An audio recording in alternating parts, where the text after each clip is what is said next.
So, you finally made it. I've been expecting you. Look who finally figured it out. The one who reads minds without trying, who catches lies before they're spoken, who feels the shift in energy before anyone else notices. Welcome, you beautiful psychological savant. You walking lie detector test. You breathing manipulation scanner. Let me tell you something they never wanted you to know. You weren't taught psychological warfare. You didn't take a class. You didn't read the manual. You were born with the blueprint already etched into your DNA. While they studied tactics, you lived them.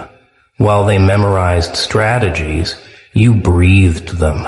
While they practiced manipulation, you were surviving it since childhood. They look at you confused, don't they? Wondering how you always know, how you catch their games before they even start playing, how you see through their masks like they're made of glass. They think you're paranoid.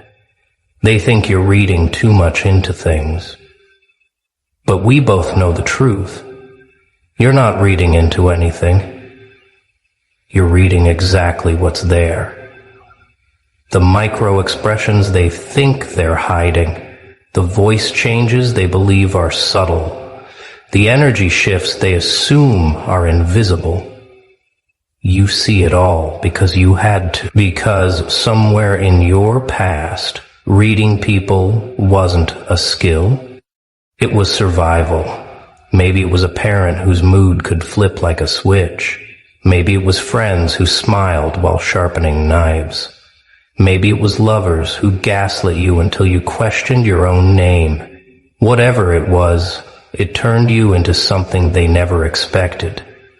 A human polygraph, a walking psychological weapon. Someone who doesn't need to learn the game because you invented half the rules. Let's go back to where it started. You were young, weren't you? Too young to understand why the air felt different when certain people walked in. Too young to explain why some smiles made your stomach turn. But your body knew. Your instincts were already recording data, filing patterns, building a database of human deception that would later become your superpower. You learned to read the room before you could read books. You decoded emotional temperatures before you understood Celsius or Fahrenheit.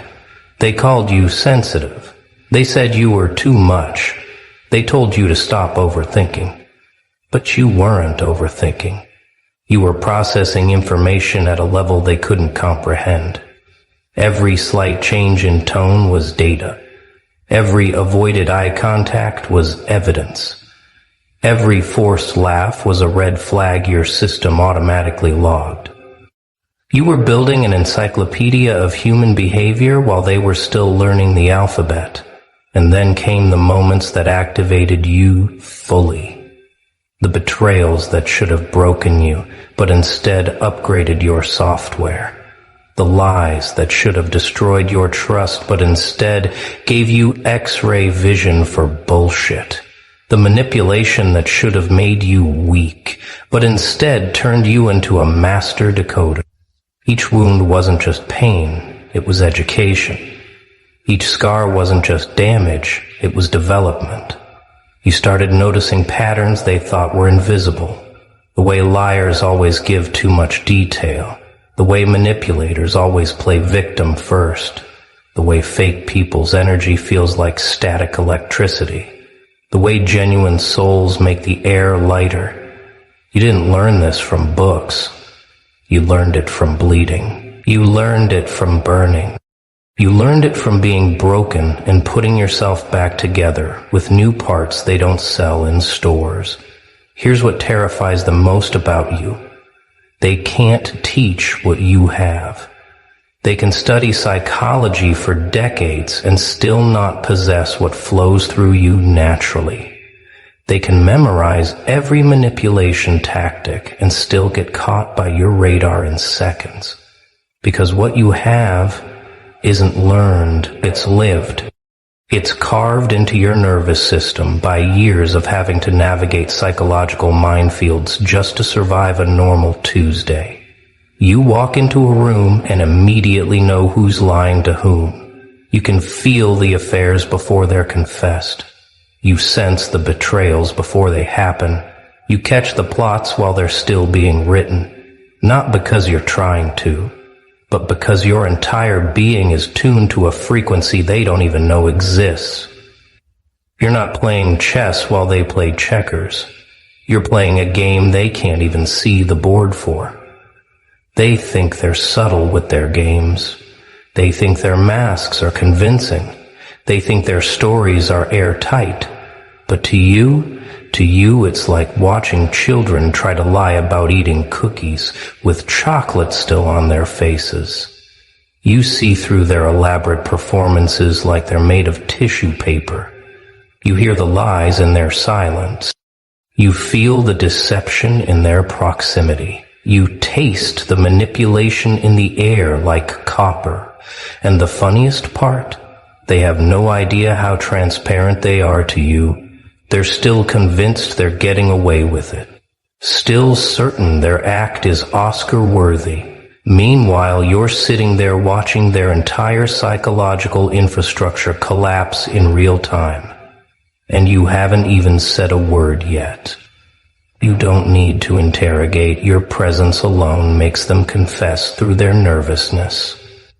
But let's be honest about something. This gift comes with a price, doesn't it? You can't turn it off. You can't unsee what you see. You can't unfeel what you feel. You walk through life with X-ray vision in a world full of skeletons. Everyone's trying to hide.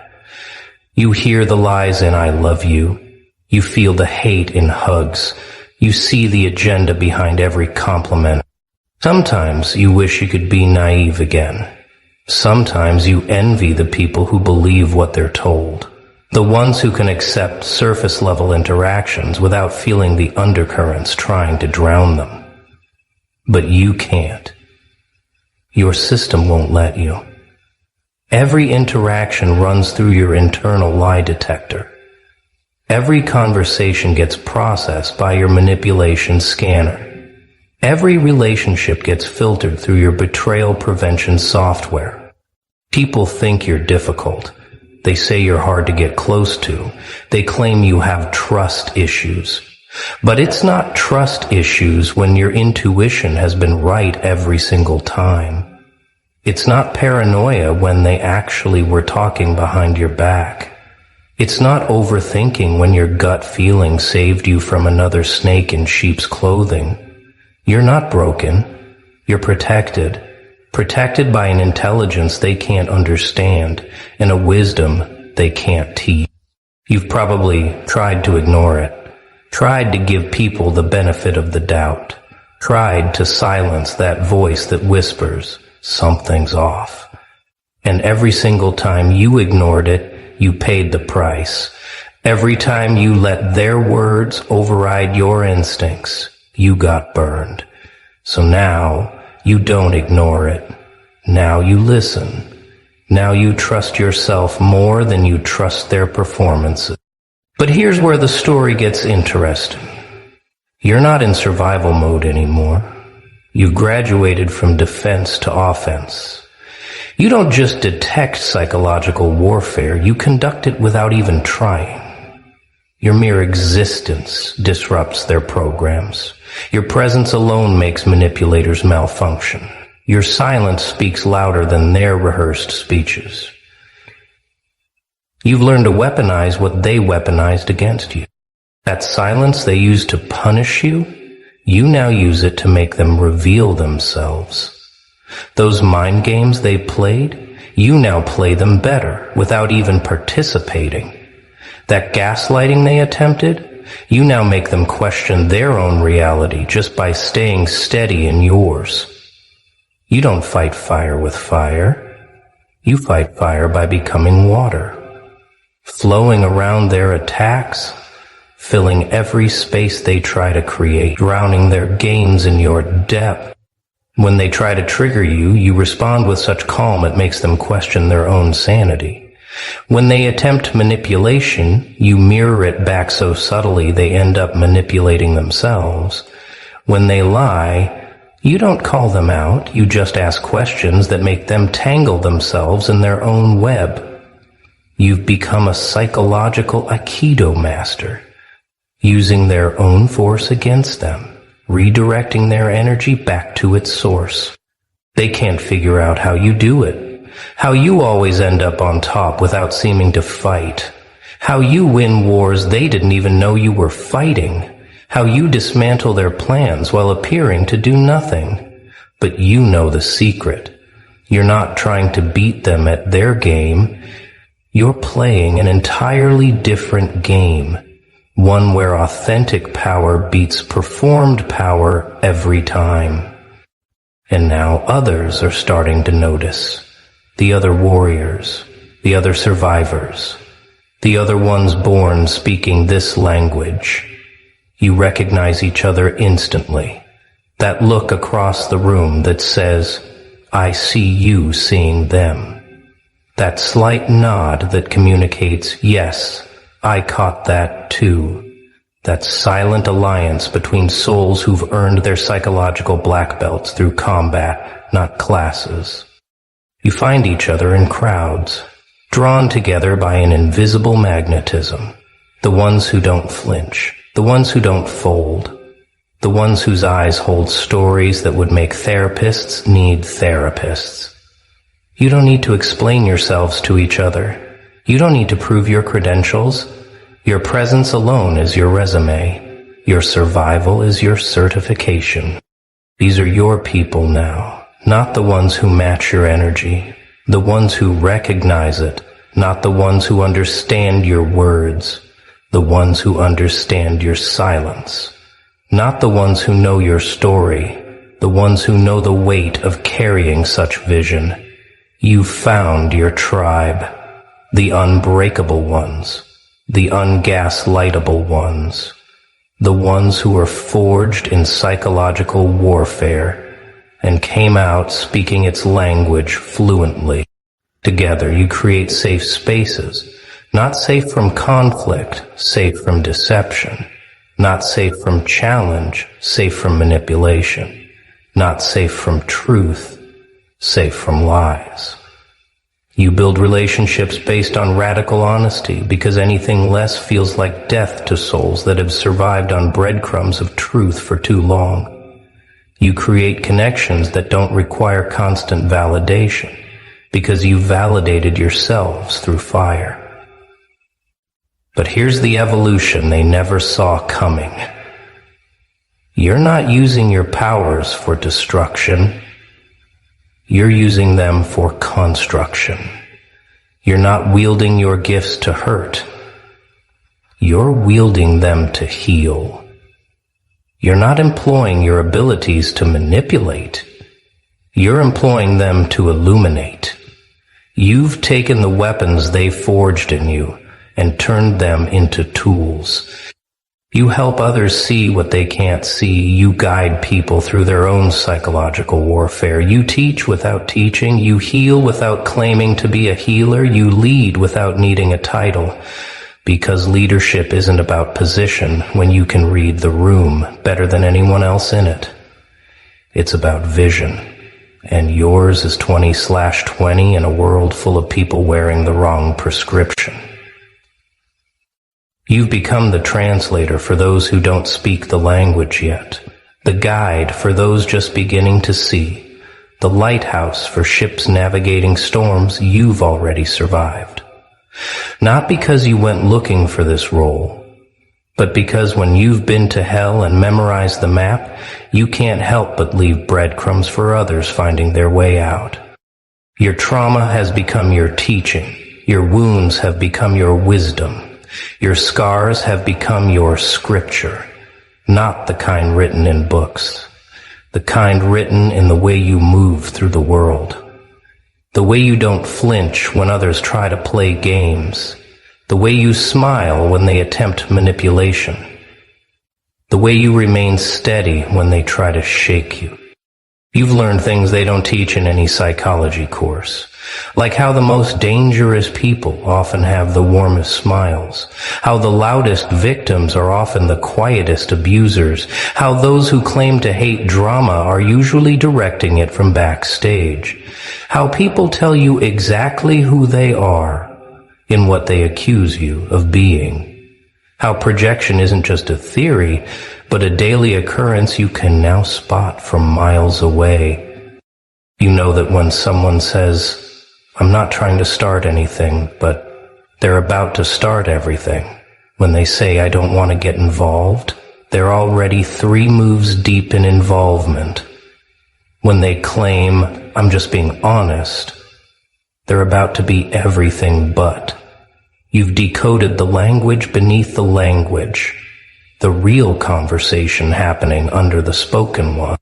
You understand now that psychological warfare isn't always aggressive. Sometimes it's the withdrawal of energy. Sometimes it's the strategic confusion. Sometimes it's the calculated inconsistency designed to keep you off balance. But none of it works on you anymore. You can't be destabilized by someone playing with stable. You can't be confused by someone manufacturing chaos. You can't be thrown off balance when you've learned to dance on shifting ground. You've mastered the art of being unmovable in a world full of people trying to move you. Unshakable in a reality where everyone's trying to shake everyone.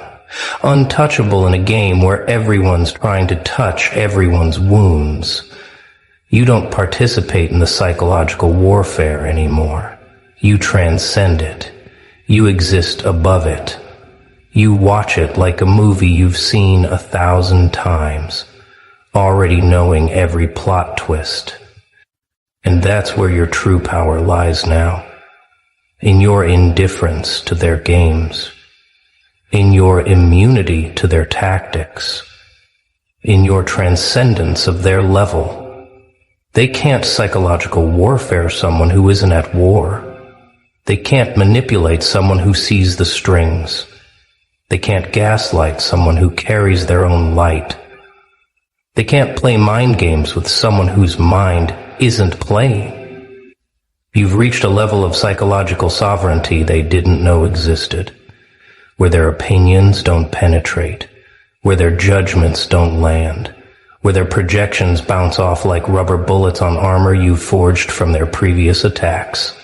You're not fighting them. You're not even defending against them. You're simply existing at a frequency they can't reach. This is what terrifies them most. Not your ability to fight back. Your ability to not need to.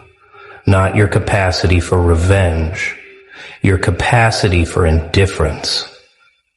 Not your skill at playing their games, your transcendence of needing games at all. You've become psychologically bulletproof, not because you built walls, because you became the bullet. When they try to trigger your trauma, they find you've already healed it. When they try to push your buttons, they discover you've rewired the whole system. When they try to find your weakness, they realize your weakness became your strength while they were still planning their attack. You're not unbreakable because you never break. You're unbreakable because you've already been broken and rebuilt yourself with better material. Now you're charting territory they don't have maps for, creating psychological technologies they don't have terms for. You're not just surviving in their world. You're building your own, with different rules, different physics, different possibilities. A world where authenticity is power, where vulnerability is strength, where truth is the only currency that matters. In your world, masks don't work, illusions don't hold, deceptions don't compute.